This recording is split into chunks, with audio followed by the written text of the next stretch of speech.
50 silver spoons, 50 ticking clocks. In a room filled with the architects of a continental genocide, the air doesn't smell like cordite or fear it smells like vegetable soup.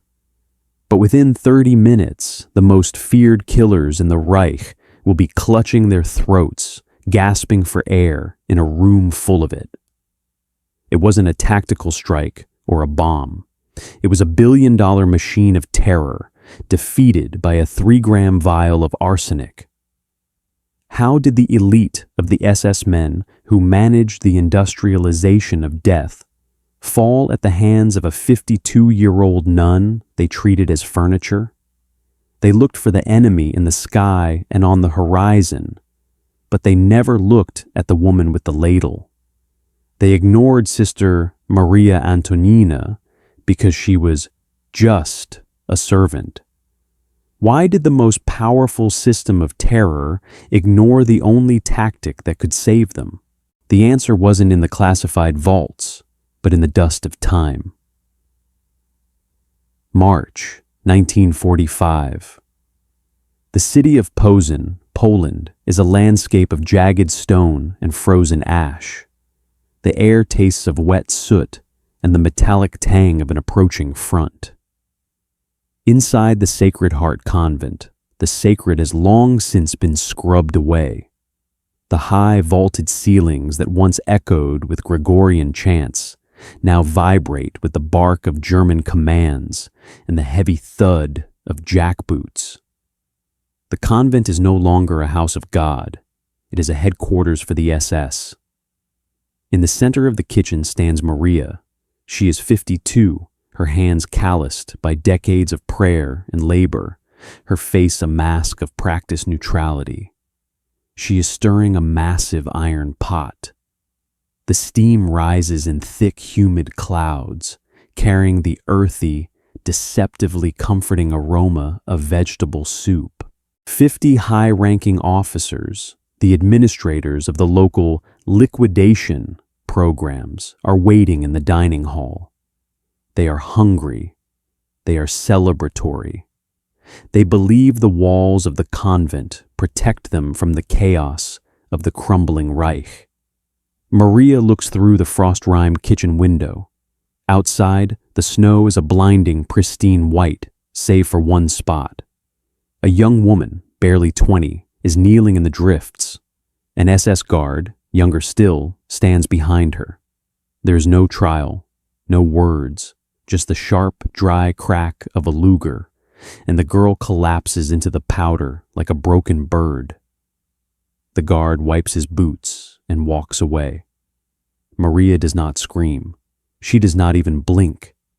But in that moment, the iron pot in front of her stops being a vessel for nourishment. It becomes a weapon. She has lived her life by the vow of obedience, a silent shadow in a world of loud men. To the officers in the next room, Maria does not have a face. She is a tool, a biological machine that produces warmth and flavor. They discuss the logistics of mass murder as casually as the weather while she refills their wine. They are so blinded by their own perceived superiority that they cannot imagine a threat coming from the Untermensch serving their bread. Maria realizes a terrifying truth. Her silence is no longer a virtue. It is a shroud for cowardice. She can remain a saint and feed the monsters, or she can lose her soul to save what is left of the world. She reaches into the deep pocket of her habit, her finger brush against a heavy glass vial. She knows the chemistry of what she carries. It is a silent, patient killer. The SS believe they are the masters of this city. They believe the silence of the Polish people is the silence of submission. They treat the convent as a fortress of their own making, a place where they can relax and toast to their endurance. But they have fatally underestimated the woman in the kitchen. It isn't submission they are hearing. It is the focused, rhythmic pulse of a hunter who has already decided they are dead. She tips the vial. The powder disappears into the golden broth, swirling like a dark prayer. To understand the scale of what is about to happen, one must understand the substance in Maria's hand. Arsenic trioxide. In the world of chemical warfare, it is the ultimate fatal flaw. When the officers consume the soup, the arsenic begins a silent sabotage of the body's energy production. It binds to the enzymes in the citric acid cycle, essentially starving every cell of its ability to breathe. Within hours, the heart and lungs simply forget how to function. It is a death that mimics a natural collapse, leaving the victim gasping for air in a room full of it. Maria carries the heavy tureen into the dining hall. The room is filled with the crystallized arrogance of the Reich. One officer, a Standartenführer with a scar running down his cheek, glances at her with a look of bored contempt. "Faster, sister," he says, his voice dripping with the assumption that she is nothing more than a slow-witted servant. "We have a war to run, and the soup is the only thing in this miserable country worth our time." He believes the convent is a safe harbor because the manual says the Polish population is broken. He treats Maria's bowed head as a sign of defeat. But he has fatally underestimated his opponent. It wasn't a sign of prayer. It was the steady gaze of a woman measuring out his final moments. While he laughed at her subservience, the black box of the kitchen had already sealed his fate. The meal wasn't a gift. It was a sentence. Maria begins to ladle the soup. 1 bowl, 2 bowls, 47. She moves with the grace of a woman conducting a symphony. She watches as they pick up their silver spoons.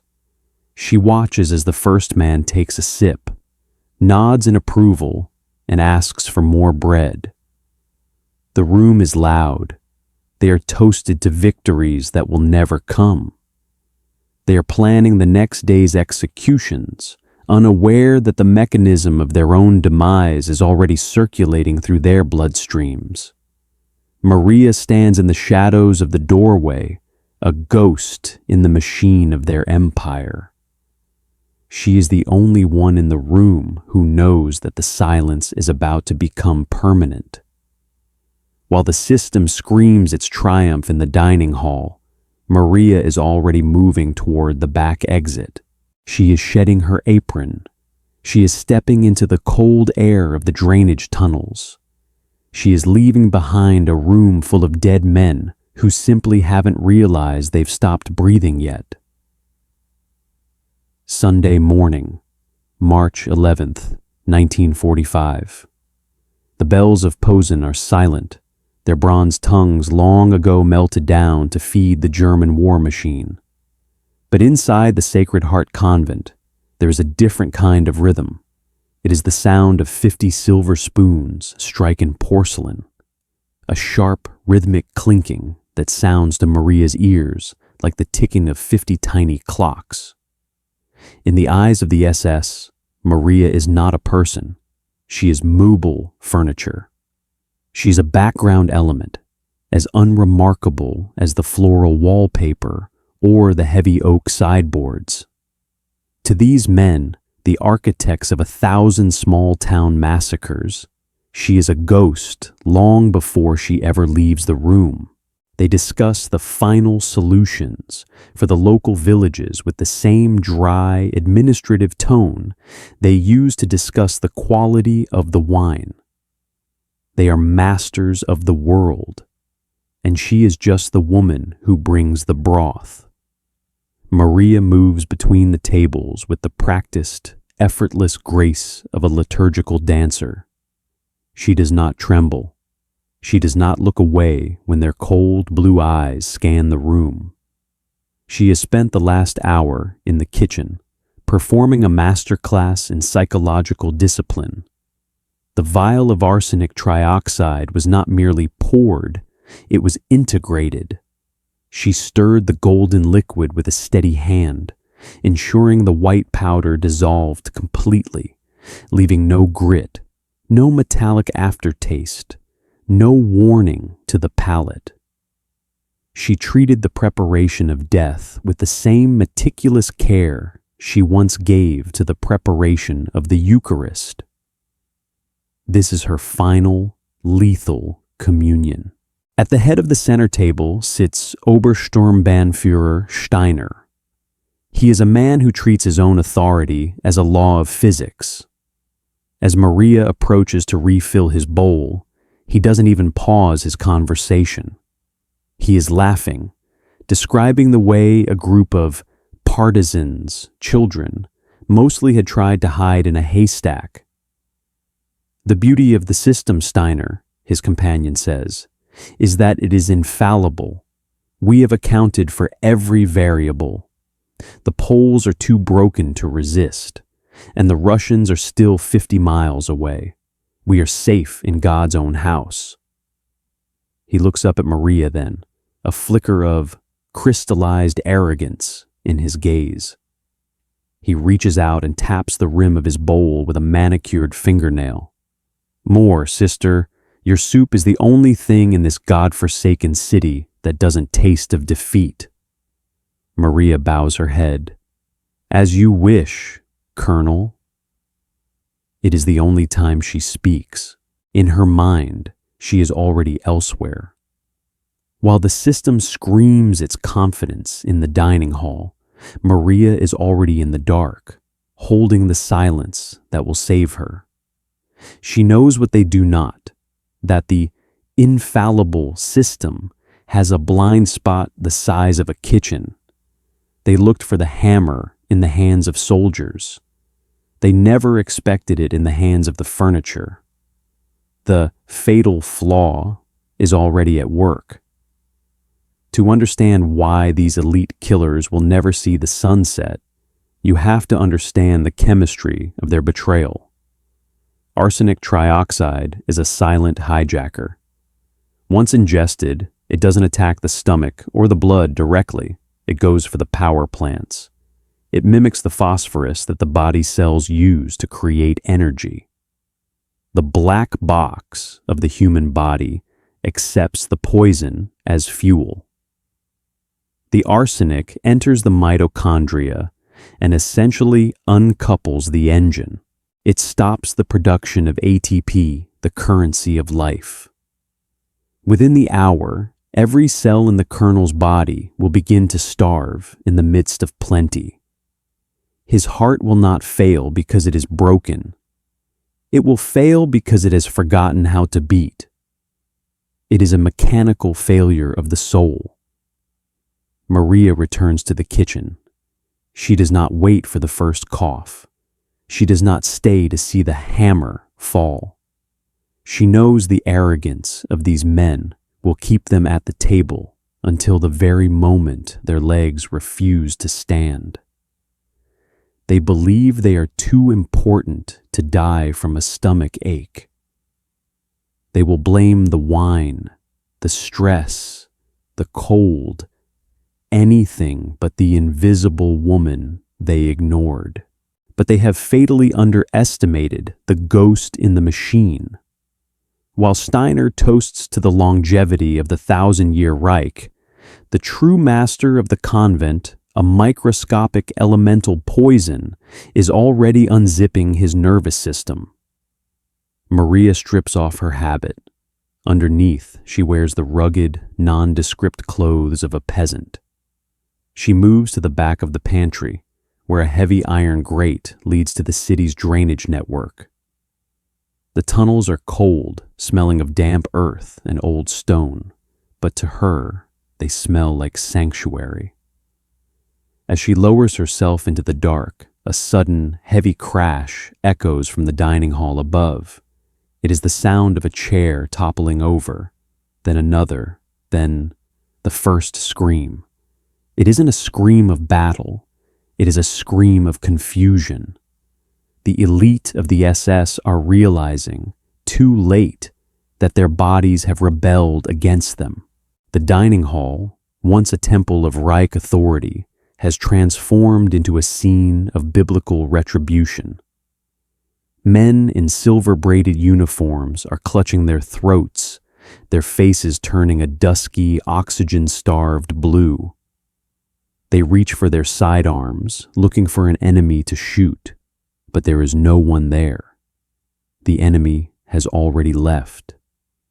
The enemy is currently wading through 3 inches of freezing water beneath their feet. Maria does not look back. She knows that in the world of the massive system, the most dangerous weapon is the one the system refuses to see.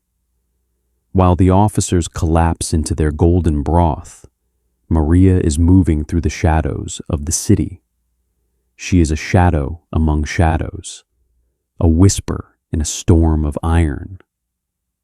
She has struck a blow that no division of tanks could achieve. She has turned the arrogance of the conquerors into their own shroud. But as the adrenaline begins to fade, a new, colder weight settles in her chest. She knows the rules of the occupation. She knows that for every Nazi who dies in this room, the system will demand a payment in Polish blood. The victory is won, but the bitter aftertaste is already beginning to rise. April, Frantinine 45. The world is a bruised purple twilight. Maria has walked for weeks, a solitary figure moving against the tide of history. She traverses the skeletal remains of Germany, stepping over the discarded helmets of an army that no longer exists and the charred remains of 1,000 supply trucks. The air no longer tastes of soup or ozone. It tastes of decay. She finally reaches the British lines, a gray smudge against the horizon. She is emaciated, her hands raw from the frost, her eyes reflecting the void of the drainage tunnels she left behind. To the British sentries, she is just another refugee, a DP, displaced person, a nameless statistic in the chaos of a collapsing continent. But Maria carries a secret that weighs more than the pack on her back. Inside a canvas tent, lit by the flickering orange glow of a kerosene lamp, she sits across from a British intelligence major. He is a man of protocols and checklists, a representative of the new system that is rising to replace the old. He looks at this small, weathered woman and sees a grandmother, perhaps a seamstress. He does not see a killer of kings. "You say you were a cook at the Posen headquarters," the major says, his voice flat with the crystallized arrogance of a man who believes he has seen everything war has to offer. He taps a cigarette against his desk. "And you claim 47 high-ranking officers simply died after dinner?" He laughs, a dry, rattling sound. "Sister, the German army is collapsing. Their officers are shooting themselves, or they're being hung by their own men.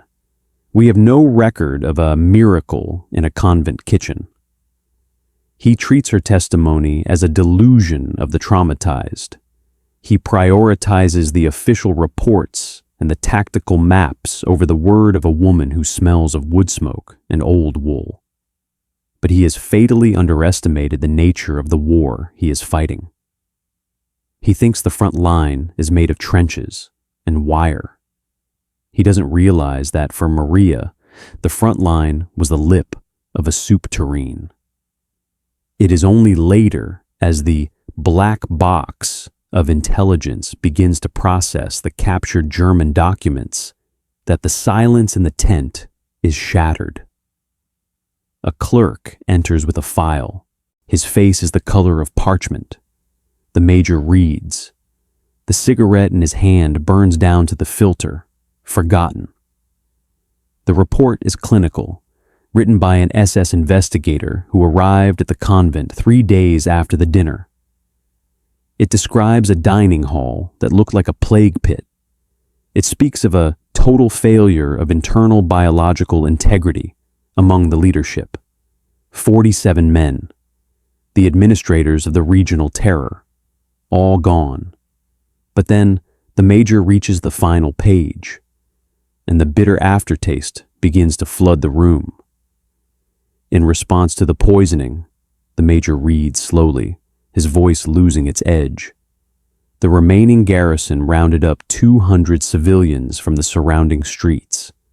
Men, women, children, executed by firing squad in the convent courtyard. As a lesson, the silence that follows is deafening. Maria does not move. The news doesn't break her, it hallows her.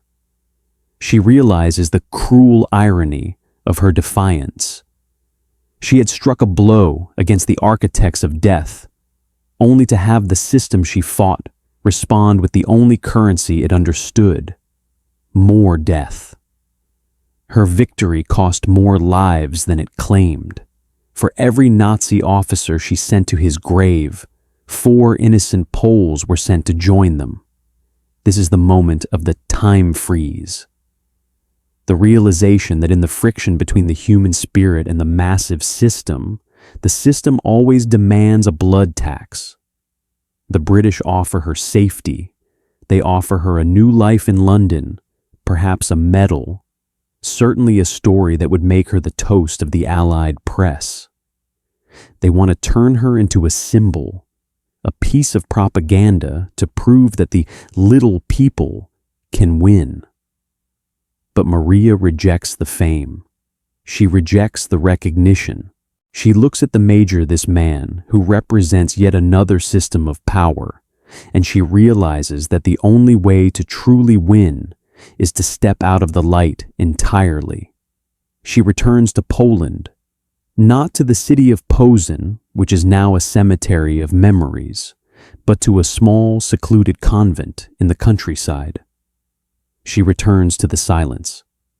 For the next 32 years, Maria Antonina is a ghost. She never tells her story to the other sisters. She never writes a memoir. She spends her days in the garden and her nights in the chapel, carrying the paradox of her merciful murder in total obscurity. She lives through the Cold War, through the rise and fall of new regimes. A woman who once held the fate of a regional command in her soup ladle, now content to peel potatoes for the poor. When she dies in 1977, there is no state funeral.